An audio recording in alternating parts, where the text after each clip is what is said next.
This is Inspiring Design,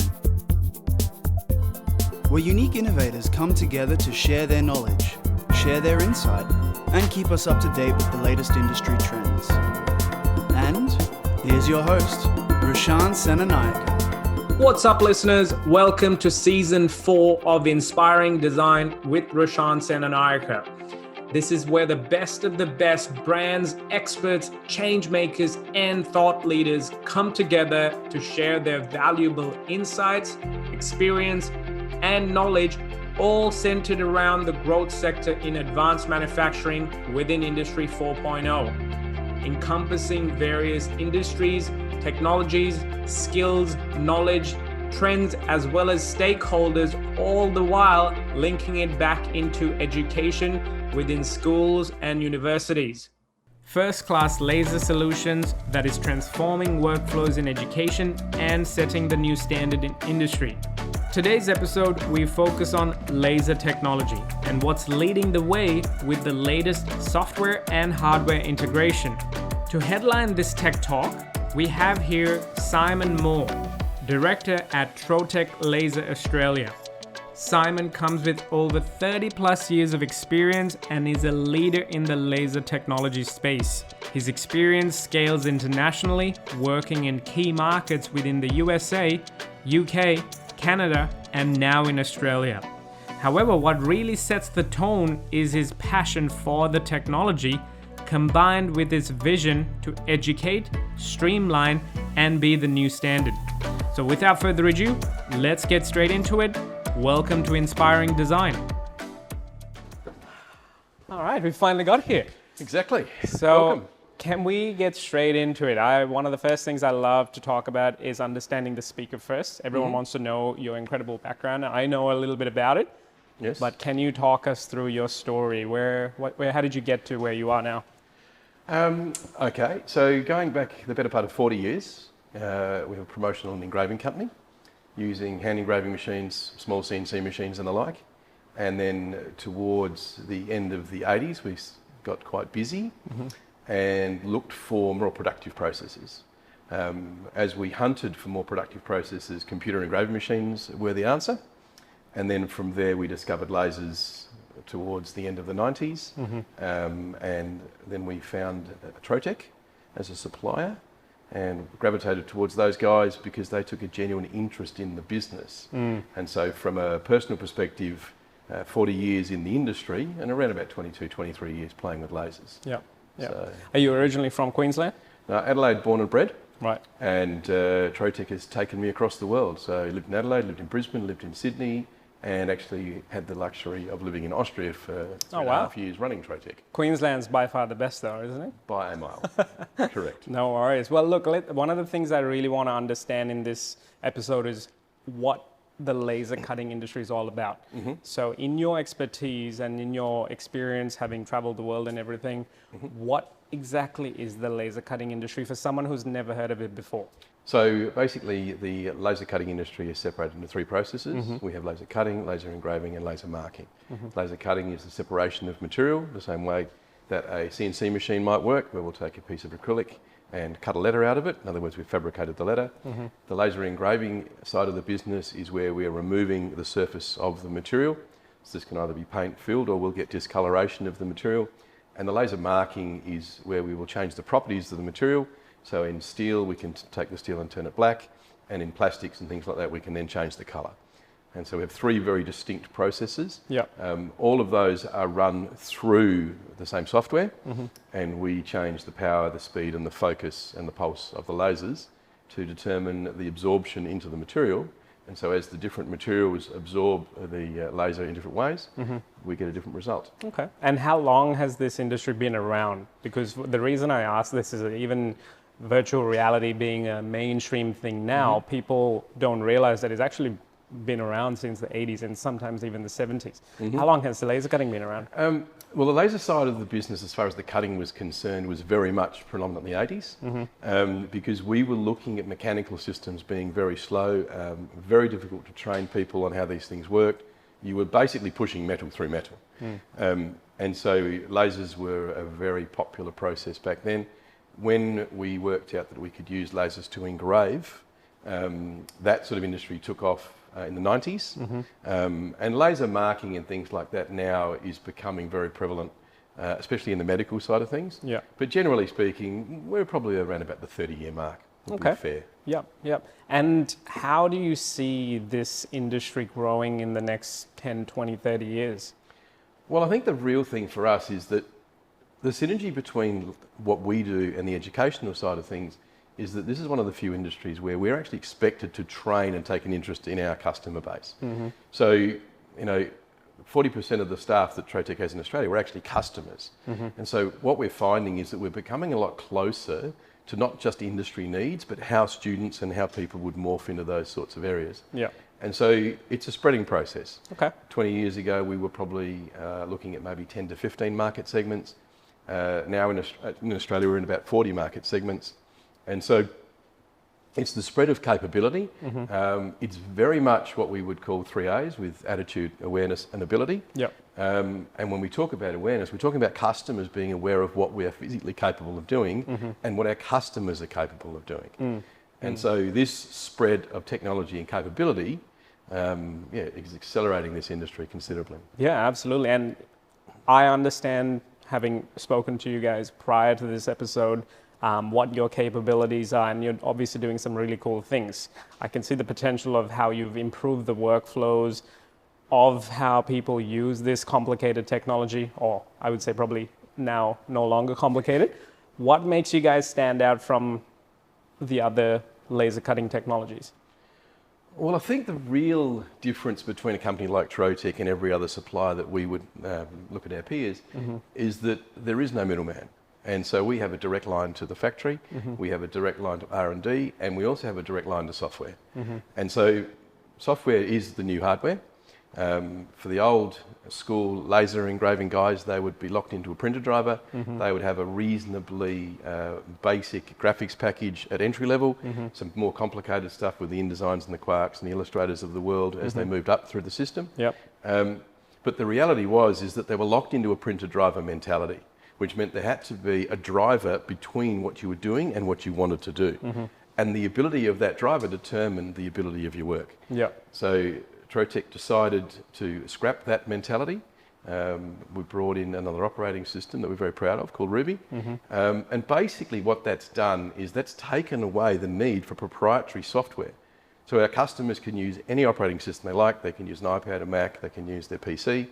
They don't no longer need to have all the cumbersome graphics packages. And of course the real beauty of that is it's taking them into the educational side of things in a much lower grade. Absolutely. So in the past, we were looking at year 11 and 12 because of the cost of the equipment and also the complexity of the software, which meant an educator had to learn the software, a graphics package, before they can start teaching how lasers worked. Now that a student can draw with their iPad and just put it straight into the system, we've just opened up doors. Absolutely. And I think that's the exciting part for me, how you've brought this skill set massively forward so it becomes an everyday thing. And I can see in the future how year 1, 2, 3, 4, 5 students interested in this kind of technology can start to do that with their educators in their classroom. So that's, I think, the exciting part. Now, what do you think will take this beyond the classroom? How is this going to transform the next future professionals? Because right now the industries are very specialized. It's almost seen as a bit of a unique high skill set. How do you see this evolving once the students that you're now putting this in front of will enter the workforce? Where's the industry going to go? Well, I think when we looked at it, it was very much about customer expectation. And the customer expectation in the prior world was productivity and it was complexity. And this is how people perceived what we did.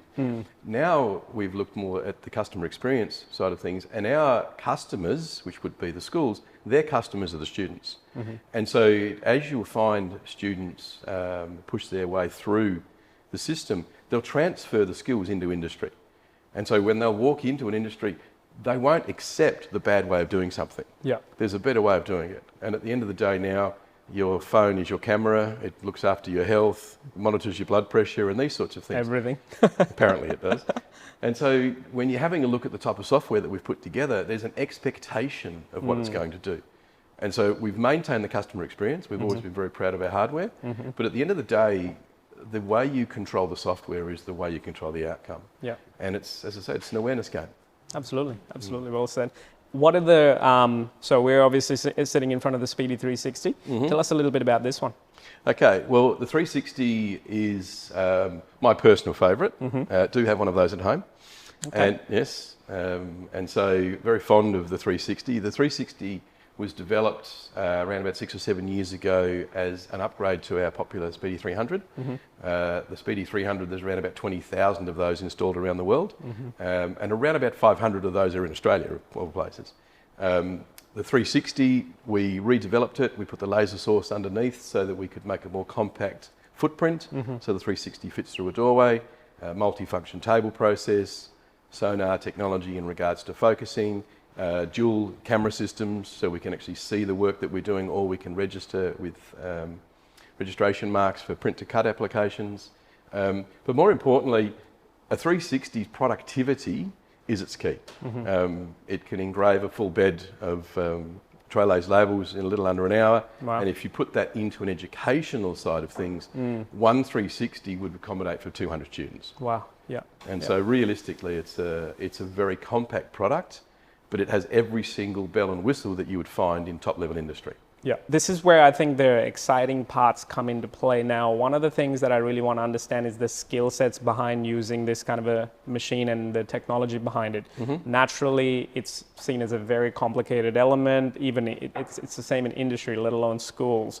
So people, as you mentioned, people generally need to understand a complicated graphics package. People need to know how the hardware fits into its environment. You need an infrastructure environment. How does this now look like in the next 5 years? How is this becoming more simpler and simpler? And what are the key skills people need now to operate this kind of machine? Okay, well, I think if you answered the question backwards, it's probably easier to get your head around it. And so basically the laser skills, the powers, the speeds, the focusing and these sorts of things, they're locked in concrete. Because for the laser to affect the material on what you're expecting, that's a series of parameters. What we've done is put that into a considerably more logical process, a more seamless process. And these days we start talking about the effects on material. And when we put users into the system, the actual material settings are automatically loaded for users and machines. So it's a more personalised process. Yeah. The other side of this question, as far as the setup side of things, that was really the biggest roadblock.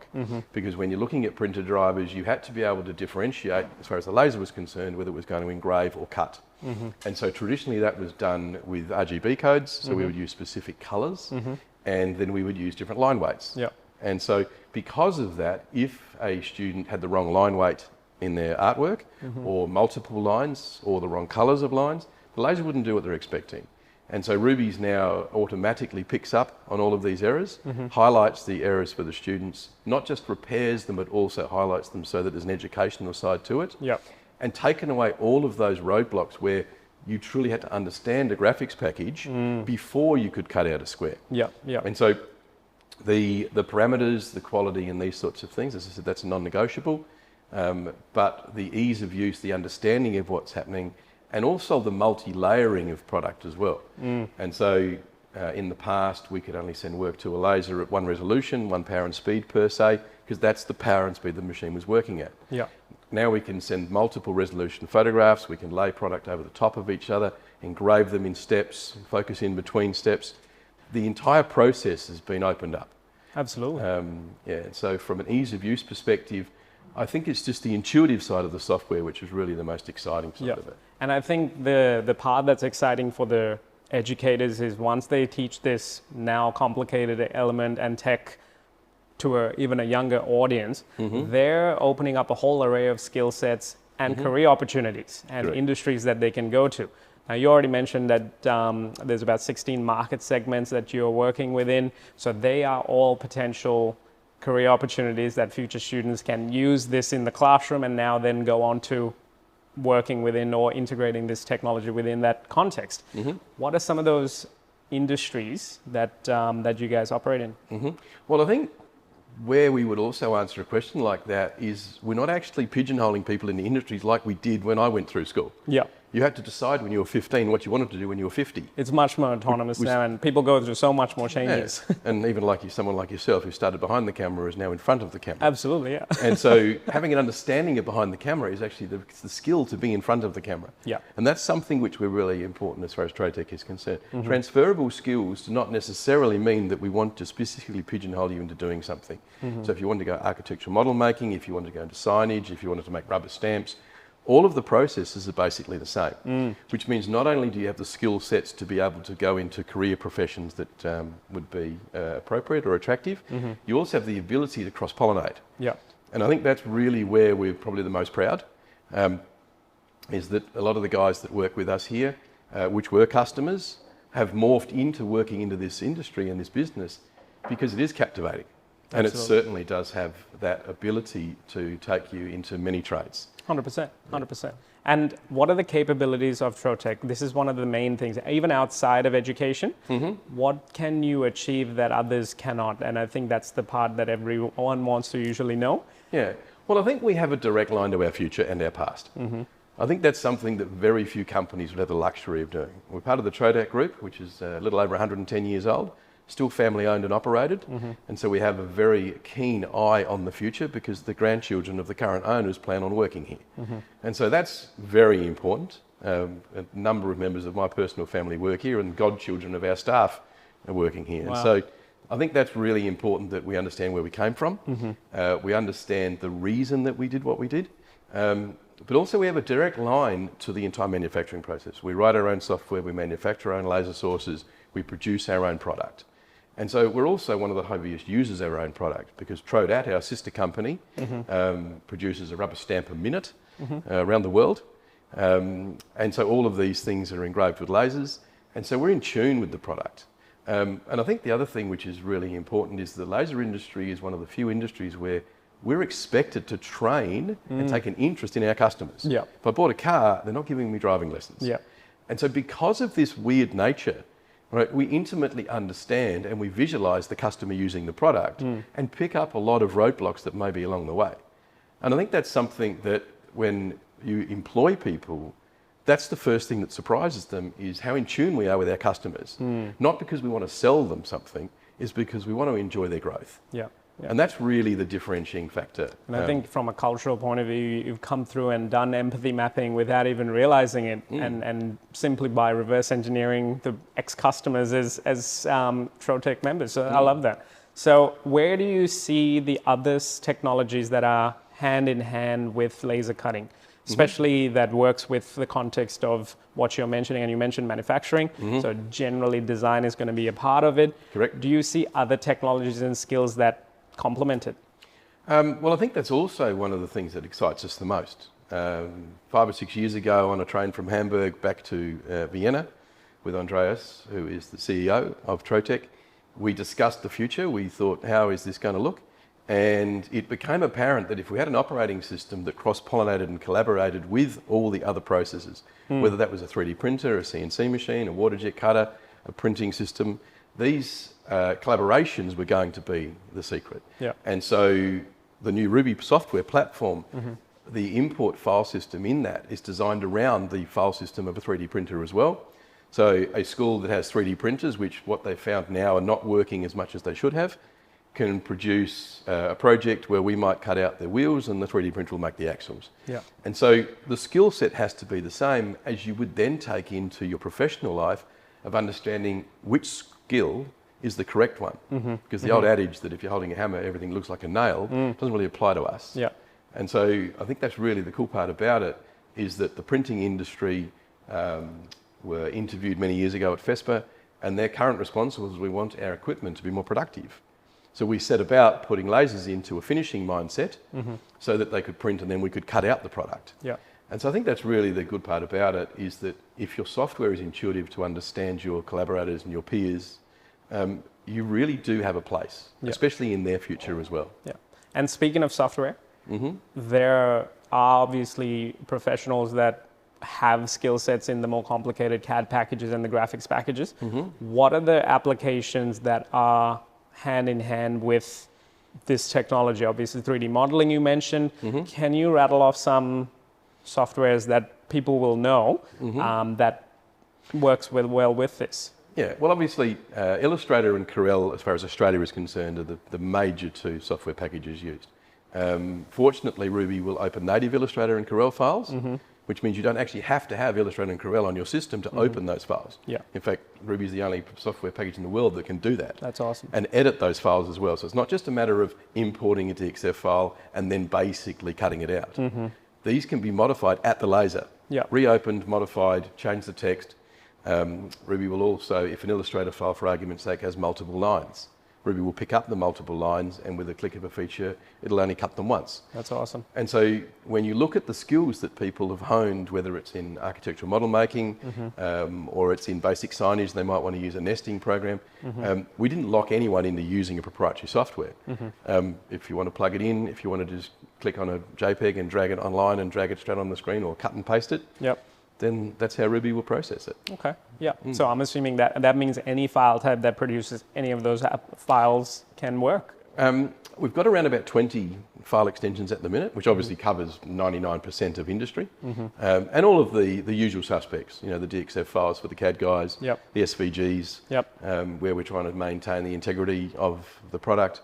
Generally speaking, PDFs, we can open multiple page PDFs, transfer those into multiple files, which is what people are expecting. And I think that's really the key for a company like Trotec, is to look at customer experience, look at things like the customer journey intimately that we did, and now fully appreciate customer expectation. And that's the next generation of people coming through, is expectations have changed. Yeah, and I think that just took my mind in a different direction. So I'm actually going to put this in front of you. Let's see what the thoughts are. Now, in tertiary industrial design, they're using VR as an application of designing, because you're able to actually now design 1:1. Currently, the software in virtual reality hasn't caught up with what's actually possible with VR as a medium at the moment.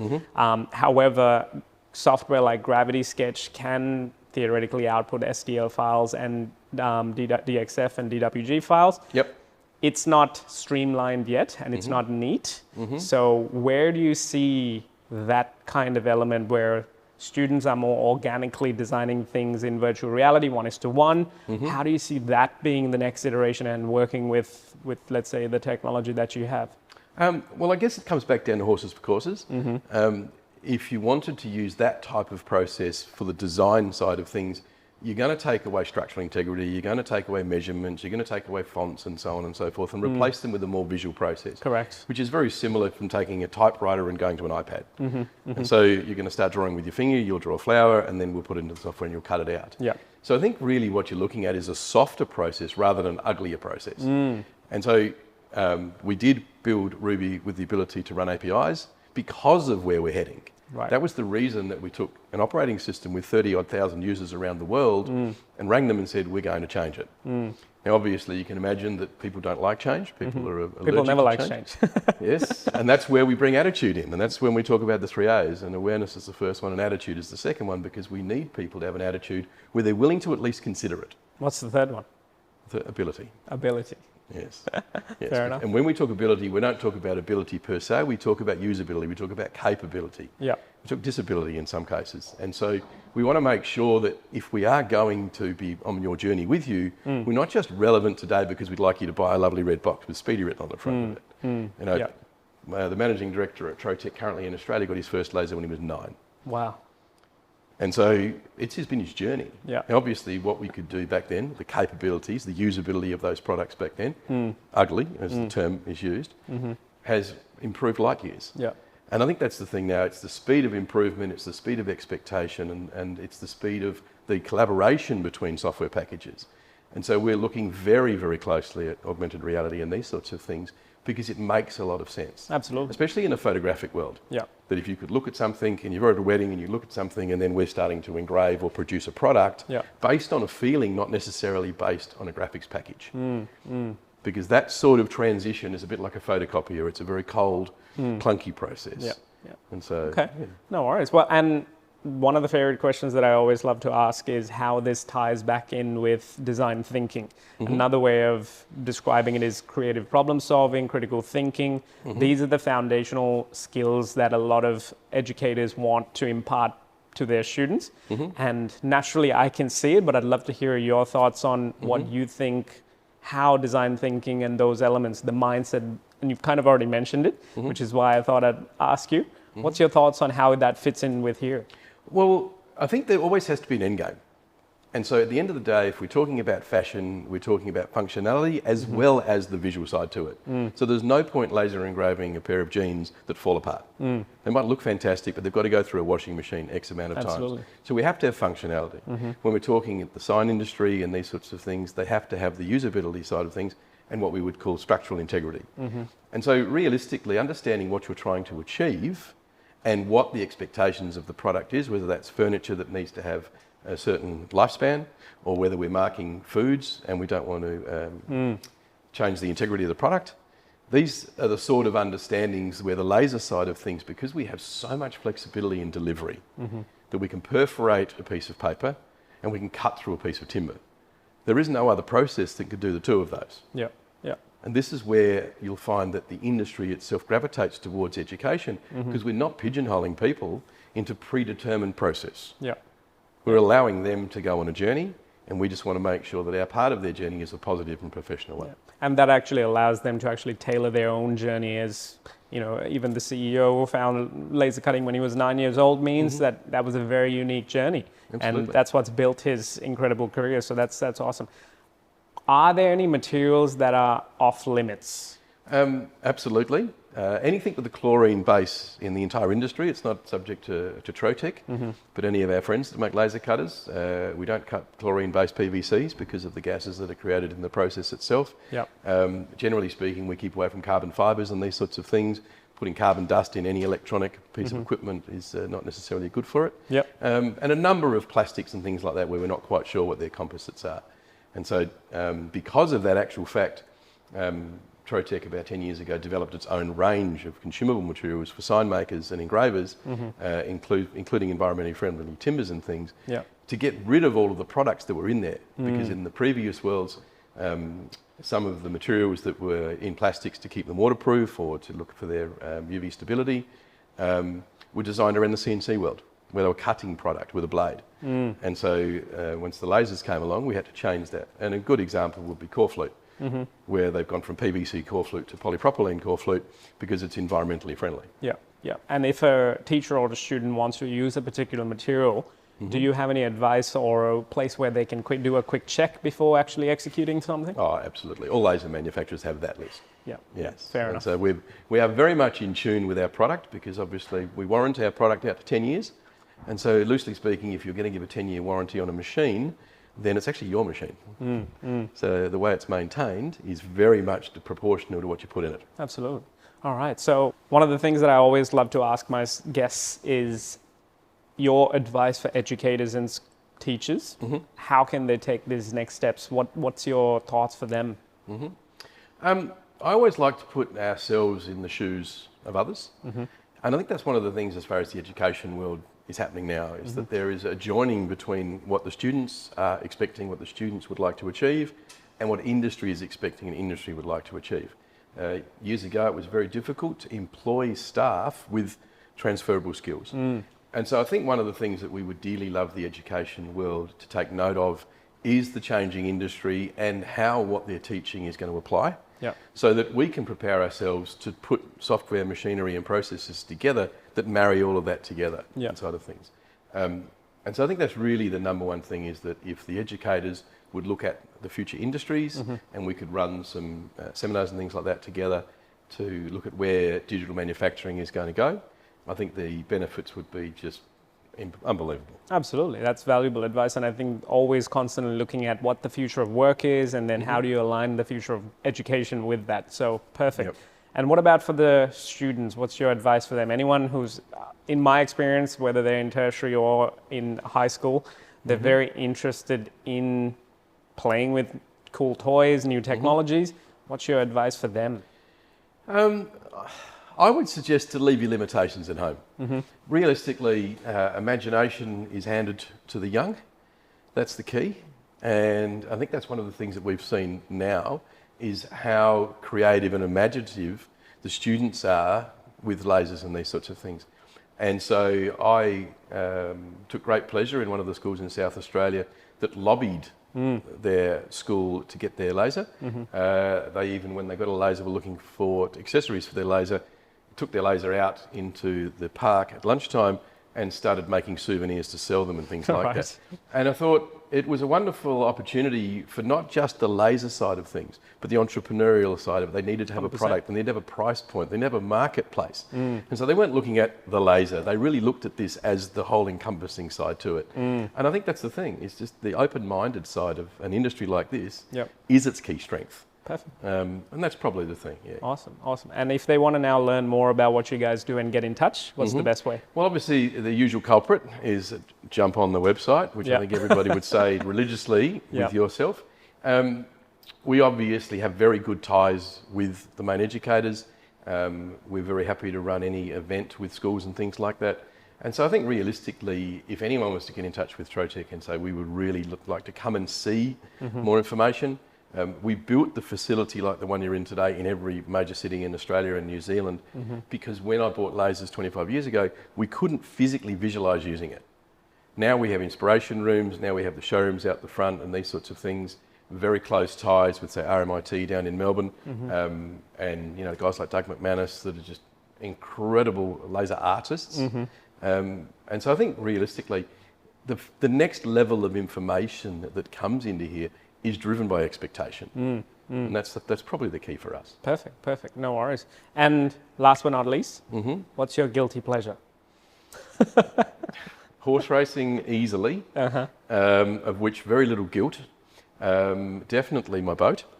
But predominantly watching the way that we interact in and around the people that come through this place. Interesting. I've got customers that have been with for 25 years. Yeah. And so I know their kids. And so that side of it is probably the most rewarding side of it. So not a lot of guilt, but definitely a lot of pleasure. Love it. Well, mate, thank you so much. It's been a very technical, hands-on information session. And I think a lot of educators listening and even students can get a lot out of it. They can go through the details that you've provided to us in the show notes. So thank you so much for your time. This has been an absolute pleasure. Perfect. Thank you, man. Cheers. Thank you. That's it for today's episode. Now it's time to take action and build on the learnings to get inspired. First up, jump onto rashansenanayake.com/podcast and check out the show notes, links, and other relevant learning materials from this amazing episode. Next, if you learned something new today, click that subscribe button and set yourself up to receive live notifications on future episodes, as well as more opportunities to learn from our amazing guests, brands, and speakers. Last but not least, it's time to have your say. Join the conversation and share your thoughts and feedback on today's episode with a review, all while joining many others with a 5-star rating for Inspiring Design with Rashan Senanayake. Till next time.